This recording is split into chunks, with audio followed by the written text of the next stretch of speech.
రాష్ట్రాన్ని రక్తంతో తడిపేస్తాం, కుతుకులు పోసేస్తామని ఏ వైసీపీ నాయకుడు అన్నాడండి? ఏ వైసీపీ నాయకుడు అన్నాడా? మీరు విత్తు నాటొద్దు, రేపు మొక్కను చెయ్యొద్దు అని జగన్మోహన్ రెడ్డి గారు క్లియర్గా చెప్పారు. అదే మీరు పద్ధతిగా ఉంటే రేపొద్దున్న మా వాళ్ళు పద్ధతిగా ఉంటారు. మీరు చేసే పనుల వల్ల మా వాళ్ళు రేపొద్దున్న నా మాట వినకుండా పోతే రాష్ట్రం రావణ కష్టం అవుతుంది అని చెప్పి జగన్మోహన్ రెడ్డి గారు క్లియర్గా చెప్పాడు.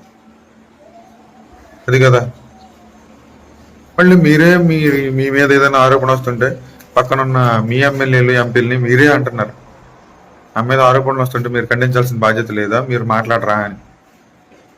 అంటే మీరంటున్న మాట ప్రకారం అయితే మాకు అర్థమైంది మీ ఎమ్మెల్యేలు మీ ఎంపీలే మిమ్మల్ని నమ్మట్లేదని. మళ్ళీ మీరు వచ్చి రేపొద్దున వైసీపీకి ఉండాలి మీరే అంటున్నారు. వైసీపీకి ఉండాలకి వార్నింగ్లు ఇస్తున్నారు. మరి ఆలోచించండి, ఏంటి ఏం జరుగుతుంది? మన మీద ఆరోపణ వస్తుంటే మనం చెప్పిన మాట వల్ల అధికారంలోకి వచ్చి మీరు చెప్పిన దాని వల్ల యువత మీకు ఓటేస్తే వాళ్ళకి సమాధానం చెప్పుకోవడం మానేసి ఎదుటోడి మీద దోసేయడం అంటే అది కరెక్ట్ కాదు.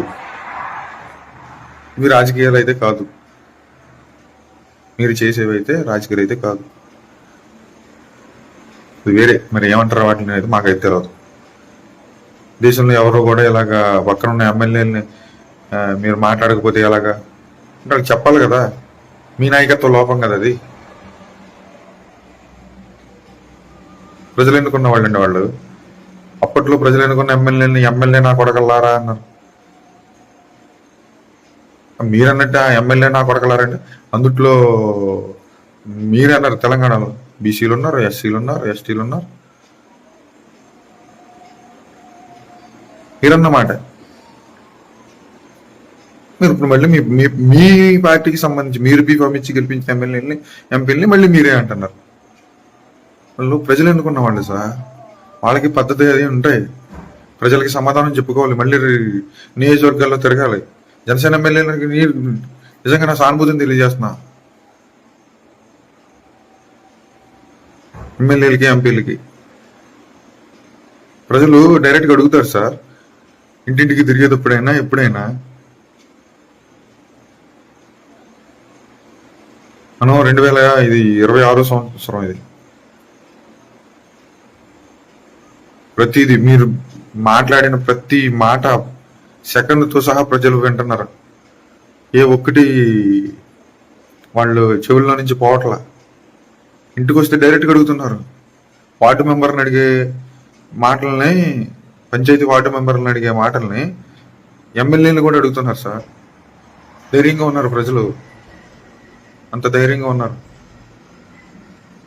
ఏం మాట్లాడినా ఆచితూచి మాట్లాడాలని చెప్పి ప్రతి ఒక్కళ్ళు కోరుకుంటున్నారు. ఎమ్మెల్యేలైనా ఎంపీలైనా ఎవరైనా ఆలోచించి మాట్లాడండి సార్. ఏది మాట్లాడినా దీనివల్ల ఏదైనా ఉపయోగం ఉందా? చట్టం సార్, చట్టబద్ధంగా పరిపాలన, ఎవరైనా చట్టబద్ధంగా పరిపాలన చేయాలి. చట్టాలు ఉన్నాయి, భారతదేశంలో రాజ్యాంగం ఉంది. కులాలు అన్ని అనవసరం సార్. మీరు అన్నట్టే కులాలు అనవసరం. తెచ్చింది ఎవరు, తీసుకొచ్చింది ఎవరు? మాట్లాడుకుంటూ పోతే చాలా ఉంటాయి. అంటే ఒకదానికొకటి అసలు సంబంధం లేకపోకుండా మాట్లాడేసి ప్రజల్ని, పక్కన ఉన్న ఎమ్మెల్యేలు, మన ఎమ్మెల్యేలు మన మాట మనల్ని ఏమంటారు కాపాడలేకపోతున్నారని చెప్పి నా ఎమ్మెల్యేలే నన్ను ఇది చేస్తున్నారని మీరే అంటుంటే ఆలోచించండి ఒకసారి. మనం ఆత్మవిమర్శ చేసుకోవాలి కదా. పబ్లిక్గా చెప్తున్నారని అంటే ఆ మాటని ఎందుకు జరుగుతుంది ఇది అని ఆలోచించండి సార్.